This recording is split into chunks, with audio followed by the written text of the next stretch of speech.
ሁሉ ነገር የሚያውቀው እሱ ነው። ድጋሜ ከሌላ ሰው ጋር ታገናኝ ነው። እኔ እንደው ይሄ ቤተሰብ እንደማይፈልገኝ አሽኝ አይደለም። እሱማ ቤተሰብ ነው ለመፈለግ እኮ አይደለም።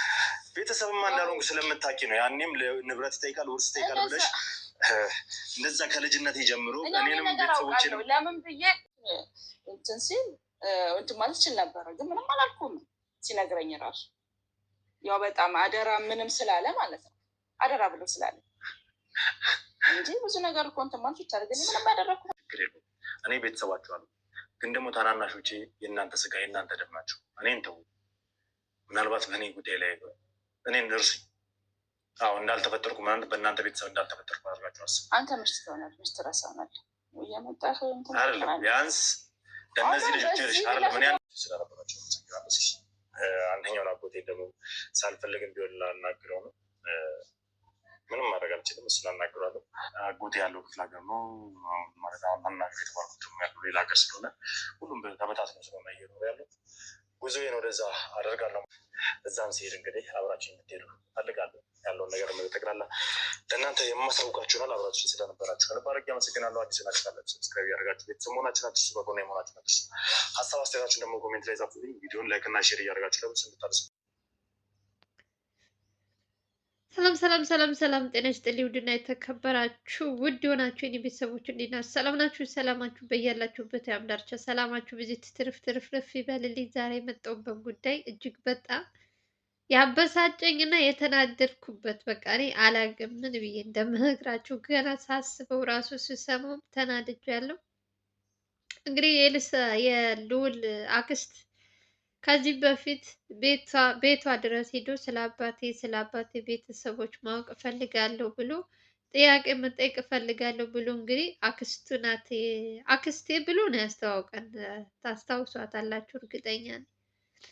ዛሬ እሷ ሴትዮ ከልዑል ቤት አፈላልጋ መኖሪያ ቤቱ ድረስ መታ የማይባል ነገር ልዑልን በጣም እንዲያዝን አባቱን ፍለጋ የወጣበት ምክንያት ገንዘብ ወይም ቤት ፈልጎ እንደመሰላት እንግዲህ ዛሬ በግልጽ ተናግራለች ማለት ነው። ምንድን ነው የሚለውን እኔም እንትንላችኋለሁ ነግራችኋለሁ። በትንሹ ደግሞ የእነሱን የተነጋገሩትን ቪዲዮ አስቀምጥላችሁ እና ትሰሙታላችሁ። አክስት የተባለችው ሴት የድፍረቷ ድፍረት ልዑል ሆን ብሎ ወደ እነሱ ፍለጋ ሲወጣ በቃ የአባቱን ንብረት ምናምን የፈለገ መስሏቸው ነበር። እና እንግዲህ እቺ አክስት የተባለችው ዛሬ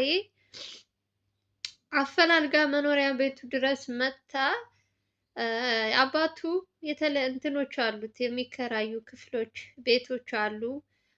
የፈለግከውን መርጠህ አንዱን ዶርም መውሰድና ይህንን ፕሮግራም የተባለ በቃ ያ ወንድማችንን ገመና ሚዲያ ላይ ሆነ በየትኛውም እንትን ስለ አባትህ የሚወራውን ነገር ማስቆም ትችላለህ። የፈለግከው ቤት መርጠህ ውሰድ ብላ እንግዲህ ዛሬ ልክ እንደምንትን ማለት ነው አቀረበችለት ለልዑል። የድፍረት ድፍረት ልዑል አሁን እንደው እግዚአብሔር ይመስገን አይደለም የአባቱን እንትን አንድ ዶርም ሁለት ዶርም ሊፈልግ ይቅርና የእውነት ልስራ ቢል ከዚህ በላይ ቤት እና እንትን የሚኖረው ሰው ነው።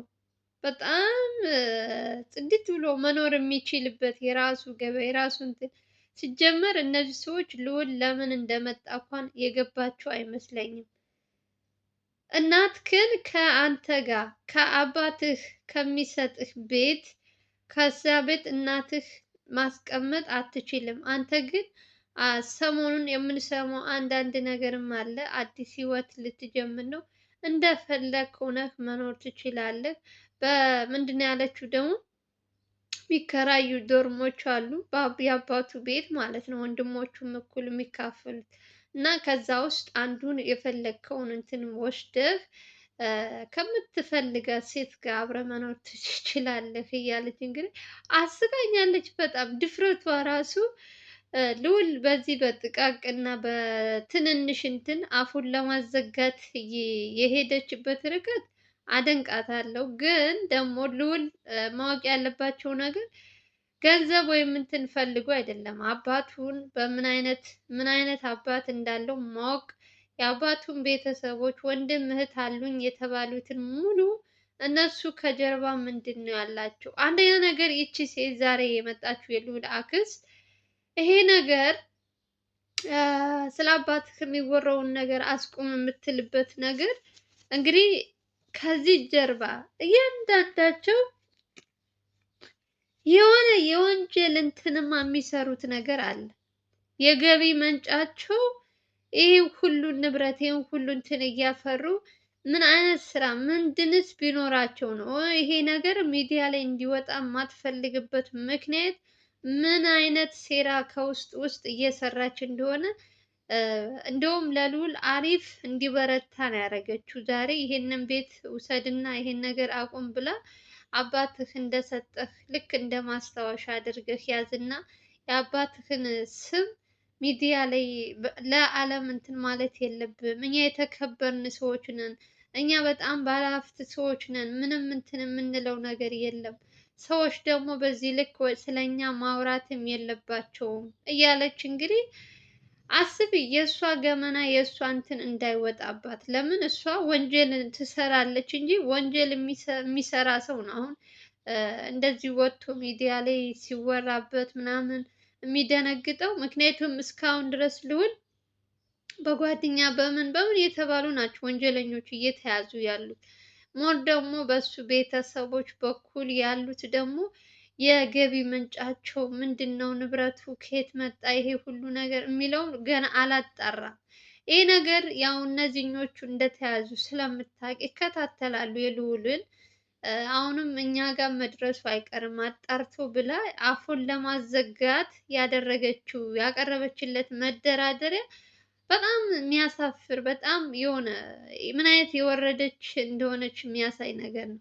የልዑልም በዚህ መገመቷ ራሱ እጅግ በጣም የእናቱ ጦስቱን እናቱ እዚያ አካባቢ እንዳላያት ይህን ሁሉ ችግር ያመጣችው እናትህ ናት እያለች አሁንም በማታውቀው ነገር እናቱን ከእነሱ ወንጀል ጋር እንትን ለማስባል በጣም እኔ በእነሱ እኮ እኔ ጨጓራ የተቃጠለ የእውነት እነሱን በማዳመጥ እነሱ እንትን በማለት ያልሆነ ውስጥ እንድትገቢ በቃ ምን አይነት ጨካኝና አረመኔ እንደሆነ አላውቅም። ሰው በዚህ ልክ በዚህ ርቀት እየሄደ ስለ አባትህ ማወቅ የለብህም ማለት ምን ማለት ነው? ጎበዝ አስቡት። ራሳቸው ፈልገው መጥተው ልጁ የማያውቀውን ታሪክ እየነገሩ ጭንቅላቱን ከበጠበጡ በኋላ አሁን ላይ የነሱ ገመና የነሱ ጉድ እንዳይወጣባት ብቻ ልዑልን በአንድ እንትን ቤት አፉን ለማዘጋት መሞከሯ ይሄ ራሱ ወንጀለኛ ናት። እሷ ራሱ ወንጀለኛ ናት። ምን አይነት እንትን ብትሰራ ነው የልዑልን በዚህ እንትን አታላ የሆነ እሱ እሺ ብሎ የሚቀበል ይመስላታል? ከዚህ ጀርባ ምን እንደምትሰራ እንደውም አሁን ትኩረት ማድረግ ያለበት ይቺ አክስትየዋ ነው። ከዚህ ጀርባ ምን አይነት ሴራ ብትሰራ ነው? ምንስ እየሰራች ነው? የገቢ ምንጯን ይሄ ሁሉ ንብረት ይሄ ሁሉ እንትን ያላት የሚለውን በደንብ ማጣራት ያለበት ስለ አባቱ ቤት ማከራየት ምናምን ብዙ ዶርሞች አሉ የሚከራዩ ምናምን እያለች ነው እንግዲህ። እሱ የራሳቸው እንትን ነው። በጣም ብዙ ልጆች አሉ እስከ ክፍለ ሀገር ድረስ በተለያዩ ሴቶች የተወለዱ አንድ እናት ሳይሆን የተለያዩ እናት ያላቸው ልጆች አሉ፣ ግን በአባት አንድ ናቸው። እና እነሱ እውነት መስጠት ከፈለገች ለተቸገሩት ክፍለ ሀገር ላሉት ምናምን አምጥታ የአባታችሁ ቤት ነው እንደፈለጋችሁ ማከራየትም ከፈለጋችሁ መሸጥም ከፈለጋችሁ ብላ የእውነት ቀና እንትን ካላት ለእነዚያ ብትሰጣቸው አሪፍ ነው። ልዑል ከእነሱ ምንም የሚፈልግ ሰው አይደለም። ልዑል አይደለም ለራሱ ለሌላ ሰው የሚተርፍ ሰው ነው። መቼ ብር እና ቤት ፈልጎ እሱ ሲጀመር እነሱን ፍለጋ ወጣ? ጤና ይስጠው እንጂ መች አጣ? የእውነት እናቱስ የልዑል እናትም ቅብርር ብላ ነው የምትኖረው። ምንም ይሄን ያክል ኧረ በስመ አብ የቤት ተከራይተውም ቢኖሩም ጽድት ብለው ነው የሚኖሩ። እንደው እውነት ለሚባለው ልዑል ቤት ልግዛ ቢል ራሱ የሚገዛበት ይሄን ያክል አቶ ምናምን አይደለም።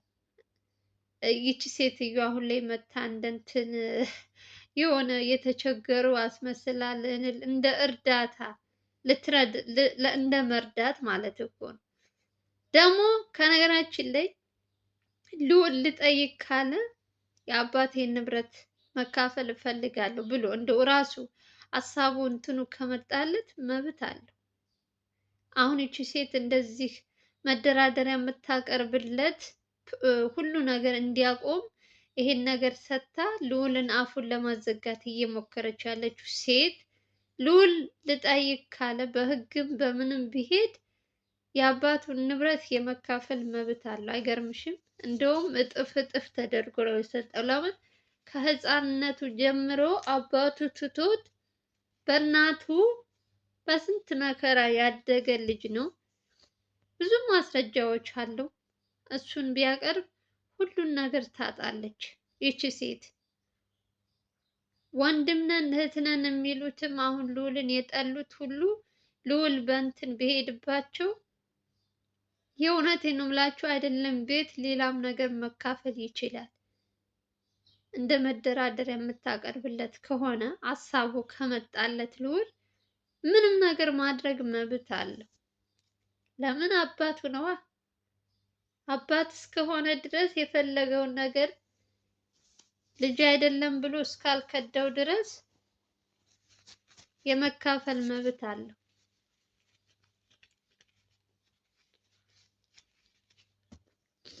ማወቅ ያለባት ነገር ቢኖር ግን ልዑል ወይም ቤት ወይም ብር ወይም የሆነ ነገር ቦታ ምናምን ፈልጎ አይደለም። መጀመሪያም የአባቱን ነገር ሲፈልግ ሚዲያ ላይ ወጣው። እሷ ናት የሚስገበገቡት፣ እነሱ ናቸው። ንብረት የሆነ እንትን እያሳደዱ የሰውን እንትን በየጊዜው ሰውን ያልሆነ ረመዳን ትዕግስት ውስጠኝ። እኔ ስንቱን ጉዳይንም በዚች ትንሽ ቀን የእውነት ስንት ነገሮች ሰው በዚህ ልክ ሲከፋ በዚህ ልክ የሆነ የወረደ አስተሳሰብ የሚያስብ ሰው አያስጠላችሁ? ባለፈው ለምን መጣህ ቤቴ ድረስ እንዴትስ አገኘው ብላ ስትጮውበት አይታችኋል። ከበር አላስገባው ብላ የነበረችው ሴት ዛሬ ደግሞ እሱን አፈላልጋ መታ ከዚህ በላይ ስለ ወንድሜ ማውራት አቁም፣ በጣም ብዙ ነገሮች እያበላሸህብን ነው። እኛ የተከበርን ሰዎች ነን። ይሄን ነገር የሚሰሙ ሰዎች ደግሞ ደንበኞቻችን ብዙ ነገር እየተበላሸብን ነው። ስለዚህ ፍለጋ ከመጣህ ቤት ከሆነ የምትፈልገው የአባት አንድ እንትን ይደርስሃል፣ እሱን ውሰድ ብላ ንቃቷና እኔ እዚህ ጋር የሚታይ ነገር ምን ያክል ልዑልን ያለማወቋ ትንሽ ጎድቷታል። እኔ እንደውም እሱ ትዕግስተኛ ነው። ያው ሁል ጊዜ እንደምታዩት ነው፣ ጸጥ ብሎ ነው ነገሮችን ሙሉ በእንትን የሚያዳምጠው። ከዛ ግን ውሳኔው ግን ከባድ ነው። ለነገሮች እጅ አይሰጥም። እንደ ሌላው ሰው ቸኩሎ ምናምን ያልሆነ ውስጥ ሊገባ እንዲወስን አታደርግም።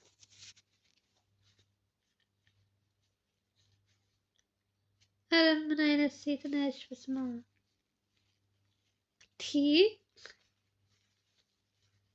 ሰው በዚህ ልክ ለሰው ልጅ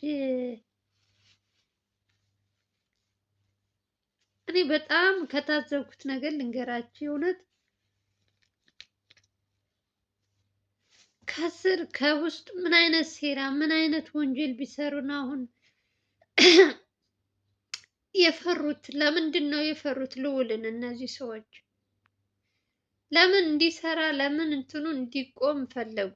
ያልገባኝ ነገር ምንም ቢሰሩ ነው ወንጀል ያለባቸው እኮ ነው የሚመስሉት ሲጀመር እንጂ አባት የሆነ ልጅ አባቱን ፍለጋ ወጣ፣ ትክክለኛውን መስማት እስካለበት ድረስ ጥግ ድረስ ይሄዳል። ይሄ ደግሞ የሚያሳፍር ምናምን በልዑል የተጀመረ ነገር አይደለም። ማንም ሰው ጋር ያለ ነገር ነው። አባት ልጅ ተለያይቶ ያድጋል። ከዚያ ሲያድግ ደግሞ አባቱን መፈለግ እንትን ነው። ምንም ይሄ አዲስ ነገር አይደለም። ለምን በዚህ ልክ ይቺ ሴትዮ እንደዚህ ስለ ወንድማቸው መወራት ያልፈለጉበት ምክንያት ምን አይነት እንትን ቢሰሩ ነው የኔ ጥያቄ። እናቱን ደግሞ የልዑልን እናት እንዴት እንደሚጠሏት ከድሮም እናቱ ተናግራለች። የአባትህ ቤተሰብ እኔን አይወደኝም ብላለች ከሰማችኋት። አሁንም ይቺ አክስትየው ስለ እናቱ መጥፎ ነገር ነው የምታወራው። ቤት ራሱ ብንሰጥ ብትወስድ እናትህ እዛ አካባቢ እንዳያት አልፈልግም፣ መኖር ከፈለግ ካንተና ከምትወዳት ሚስት ጋር መኖር ትችላለህ እያለች ነው እንግዲህ ሴትዮዋ አክስት የተባለች። ወይኔ እንዴት እንዳናደደችኝ በመድኃኒዓለም። እናቱ ሲጀምር የባል ቤተሰብ እኮ እንትን ምራት አይወድም ታውቃላችሁ። ይሄ ደግሞ እንትን ነው አይዋደድም። ብዙ ጊዜ የሆነ እንደ ጥላቻ እንደ እንትን ነው የሚታያዩት።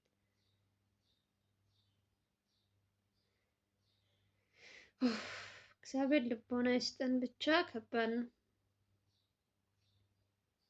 ያስጠላል በጣም።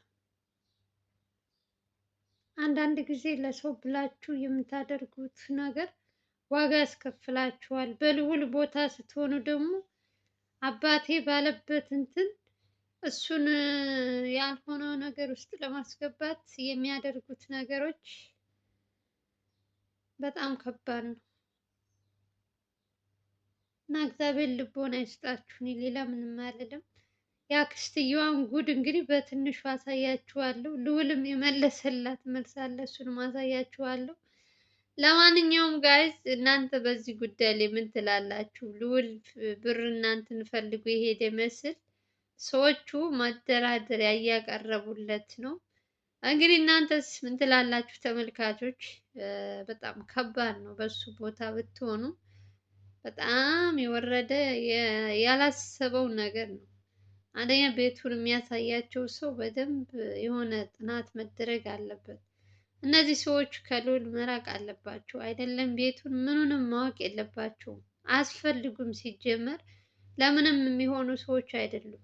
በቃ ጥቃቅን ጥቅመኛ ነገር ናቸው። በቃ እነሱ የሚያሳድዱት ገንዘብና ገንዘብ ብቻ ነው። መጀመሪያም ልዑል የመጣው የአባቱን ንብረት ሊካፈል መስሏቸው ነው። ስለዚህ እንደማያቆም ሲያዩ ፍለጋውን ሲቀጥል፣ በየጊዜው ደግሞ ወንጀለኞች ሲያዙ ሲያዩ ይሄ ነገር ከኛም መድረሱ አይቀርም ብለው ዛሬ መደራደሪያ ያቀረቡለት እላችኋለሁ። እንግዲህ ይሄ ነው እስካሁን የሰማሁት። አዲስ መረጃ ሲኖር በሌላ ቪዲዮ እመጣላችኋለሁ። ቪዲዮን ስትጀምሩ ላይክ እና ሼር እያደረጋችሁ አዲስ ከሆናችሁ ሰብስክራይብ አድርጉ። በተረፈ እኔን ለምታበረታቱኝ የእህት ወንድሞቼ ከልብ ነው ማመሰግናችሁ። ሰላማችሁ ብዙ ትርፍ ይበልልኝ።